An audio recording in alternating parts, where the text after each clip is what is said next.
WTOL TV, Toledo.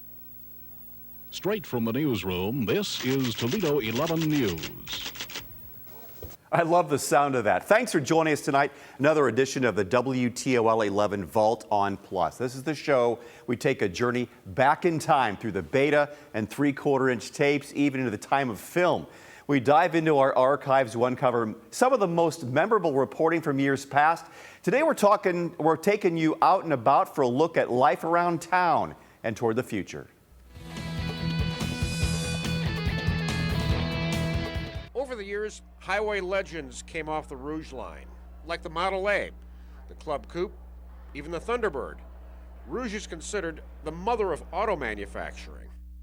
The Ford Rouge Factory Tour, a place to learn about the past, present, and future of auto manufacturing. Plus, it's a place of which you're probably aware, somewhere made famous by a critically acclaimed film.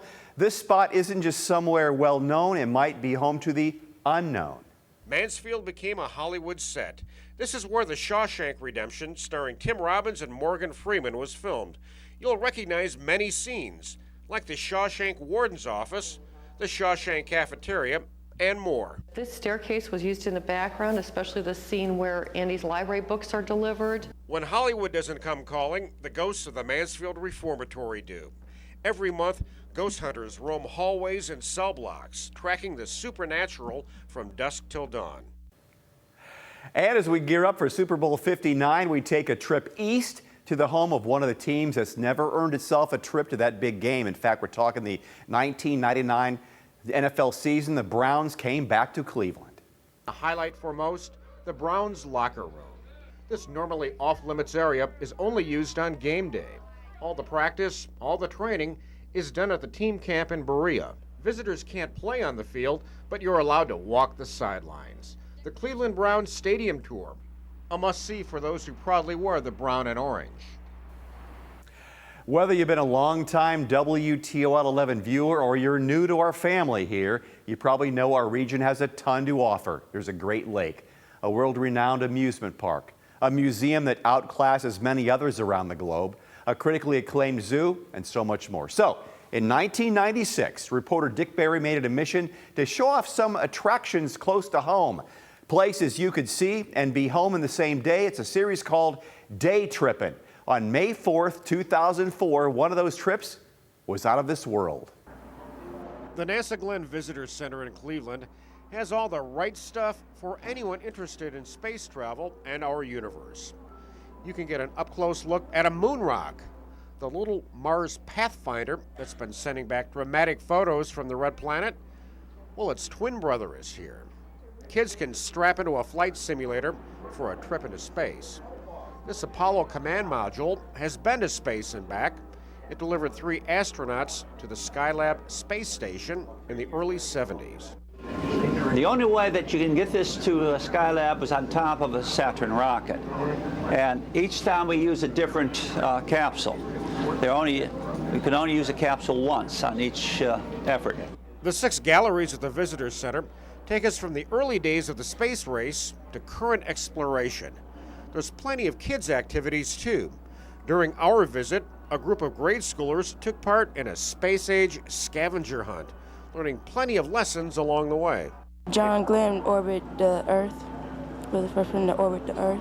And also the orange tank that contains fuel for the space shuttle is actually made out of foam. We learned that for certain areas, like for hypersonic, you break the sound barrier. Some of these kids, though, aren't exactly ready to take that giant leap into space. Because heights get me scared, and I would like to do more interesting stuff. But if space is your thing, then plan a mission to the NASA Glenn Visitor Center in Cleveland. From there, it was time to head north for a guided tour. The Ford Rouge factory in Dearborn. Unique as a vertically integrated Ford factory and a place where skilled workers built the F-150 truck at a factory that at the time was looking toward the future. One of your first stops on the Rouge factory tour is a 360-degree multi-screen theater. This is where you learn how a car is built. Quite a sensory experience, too. You feel the heat of the blast furnace, mist from a paint shop, and electricity of welding machines. Would you like to work in a place like this? I don't know. It seems really dangerous. It's very energetic and very fast, and I really like that. It looks like a cool job. But why watch the manufacturing on film when you can see the real thing in person? Up on a walkway, few assembly line workers piecing together the Ford 150 truck. At its peak in 1928, the Rouge plant employed 100,000 workers. Now just 6,000 are here. Over the years, highway legends came off the Rouge line, like the Model A, the Club Coupe, even the Thunderbird. Rouge is considered the mother of auto manufacturing. It was all about vertical integration, everything being made on one site. That was Henry Ford's belief, from raw material to finished product. From an observation deck, you'll notice the 10.5-acre roof of the truck plant is green. This is the world's largest living roof, covered with a 6-inch vegetation blanket of something called sedum.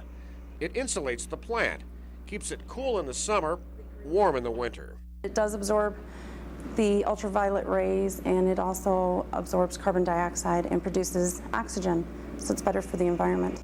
The Ford Rouge Factory Tour, a place to learn about the past, present, and future of auto manufacturing. Those tours are still happening at Ford Motor Company's Dearborn truck plant in partnership with the Henry Ford Museum and the United Auto Workers Union. And of course, you can't talk about Dearborn without talking about Henry Ford.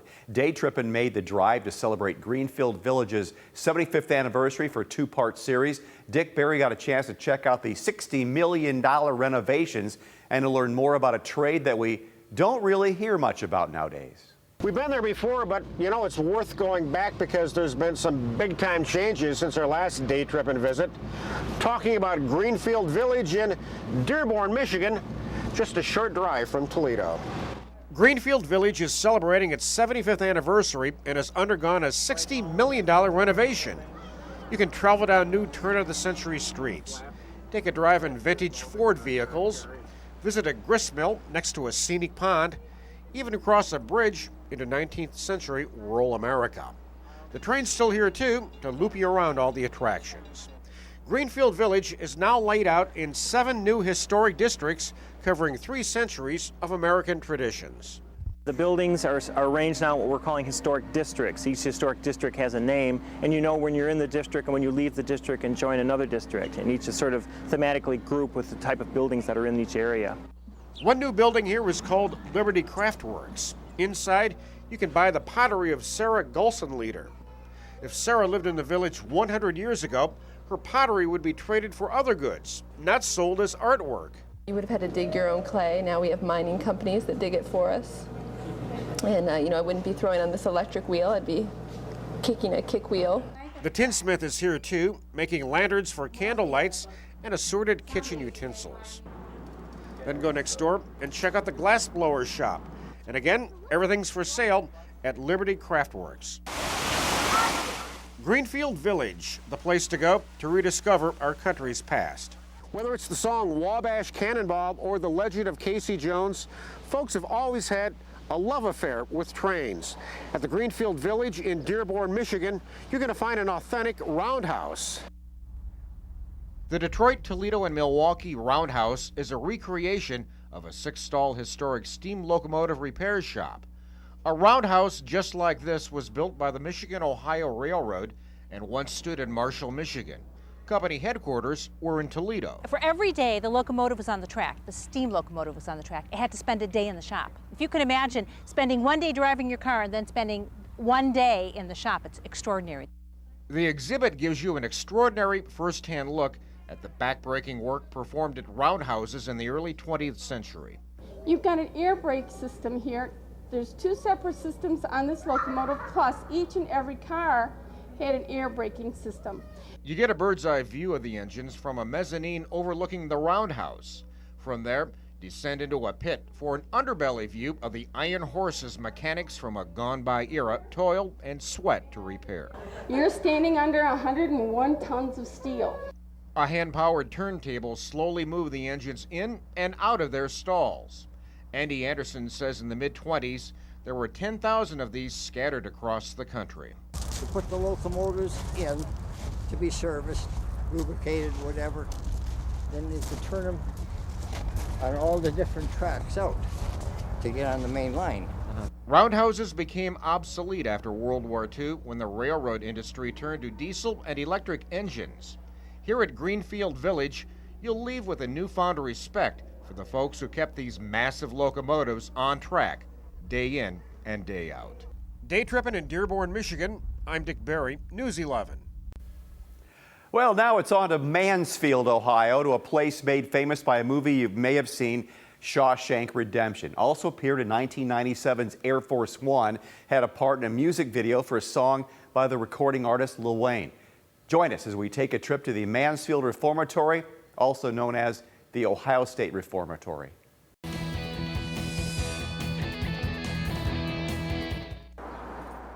The Mansfield Reformatory is a castle-like structure that opened in 1896. It was home to teenage boys who had committed minor crimes. They were given an education, religious training, and taught a skilled trade. When closed in 1990, it was a maximum security prison. Mainly because it was not considered to be correct treatment of the inmates. 3 years later, Mansfield became a Hollywood set. This is where The Shawshank Redemption, starring Tim Robbins and Morgan Freeman, was filmed. You'll recognize many scenes, like the Shawshank Warden's office, the Shawshank Cafeteria, and more. This staircase was used in the background, especially the scene where Andy's library books are delivered. The room down here that we're going to head into is where they filmed the scene where he locked himself in the room and played the opera music. When Hollywood doesn't come calling, the ghosts of the Mansfield Reformatory do. Every month, ghost hunters roam hallways and cell blocks, tracking the supernatural from dusk till dawn. Well, this is one of the areas if you want to catch some orbs or some sightings, have strange things happen, chairs moving, that type of thing. This is the area to go. Those circular glowing orbs often show up in pictures, not to mention unexplained fuzzy images. Of course, hope your pictures turn out. People can bring brand new equipment in, brand new batteries, brand new cameras, and all of a sudden they don't work when they get in the building. Okay, wait, you hear that? The audio distortion there? Because of its history, there's a belief that the Mansfield Reformatory is a center for paranormal activity. There's no hard evidence, but listen again as the story continues. People can bring brand new equipment in, brand new batteries, brand new cameras, and all of a sudden they don't work when they get in the building. Occasionally something strange will happen, like a camera will actually rewind the film on its own. The Mansfield Reformatory, a place where history, Hollywood, and haunting combine for an intriguing day trip. Dick Berry, News 11. On to Indiana now, to the Black Pine Animal Park in Albion, a place for families to get up close and personal with majestic beasts in their natural habitat, all while learning about the enormous amount of love and care these very special animals require to live long and healthy lives. And unlike many of the stops as we're day tripping through time, it's still around. It's now the Black Pine Animal Sanctuary, and the mission of the facility is to provide a safe refuge for exotic animals. You'll find a wild kind of Hoosier hospitality at the Black Pine Animal Park in Albion, Indiana. Unlike a zoo, you really get an up-close and personal look at rare species from the jungle world, like this cougar. Yep, that's all they need a day, and they only eat 5 times a week in the summer.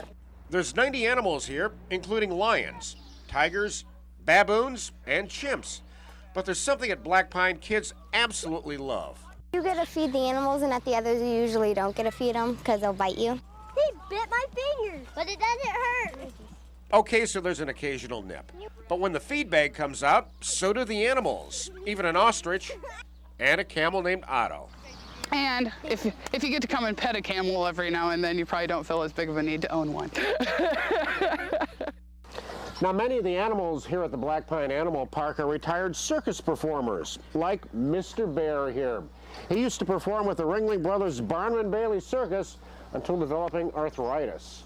But while the kids are having fun, they're also learning more about these exotic animals. Interaction with the animals is great because anytime that people get to interact with animals or that they get to see other people interact with animals, they've actually done studies that they learn better that way. Learning stuff like not all cats, such as this leopard, hate water. You would do this all day. It's cool. It's really cool. And every day is cool for the kids at the Black Pine Animal Park. Day Trippin in Albion, Indiana, I'm Dick Berry. Finally, we had to throw in this one. It's not from the 2004 season like the rest of day trips. Instead, we're going back to the year 2000 to a place where faith has driven fans for decades, Cleveland Browns Stadium. At the time, it was brand new. Hosted its first game against the Steelers September 12, 1999, and though it's changed over the years, and there's talk here in 2025 of building something else new, it was a place to go day tripping a quarter of a century ago. It's like going to a football game without seeing a football game. The Cleveland Browns Stadium Tour. The field is heated. The field is kept at a constant 68 degrees Fahrenheit. Only thing missing is action down on the field. This stadium seats 73,200 Browns fans.